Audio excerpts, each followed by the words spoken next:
Bakıda yağan növbəti güclü yağış paytaxtı bir daha diz çökdürdü. Küçələr gölə çevrildi. Avtomobillər suyun altında qaldı. Yollar bağlandı.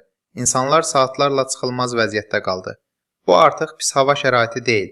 Bu açıq-aşkar idarəetmə iflasıdır.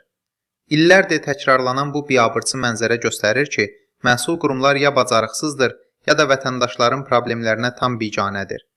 Kanalizasiya sistemi işləmir, şəhər planlaşdırılması yoxdur.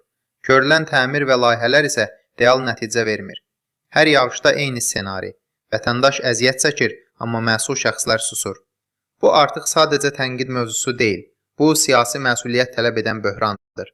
Normal ölkələrdə belə bir vəziyyətdən sonra aidiyyəti qurum rəhbərləri dərhal istefa verir. Çünki bu, vəzifədə qalmağın mənəvi haqqını itirmək deməkdir.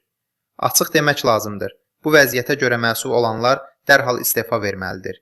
Əgər bir şəhəri yağışdan qoruya bilmirsinizsə, o vəzifədə qalmaq üçün heç bir əsasınız yoxdur. Vətəndaşların həyatını bu qədər çətinləşdirən, şəhəri hər dəfə iflic vəziyyətə salan idarəçilik qəbul edilməzdir.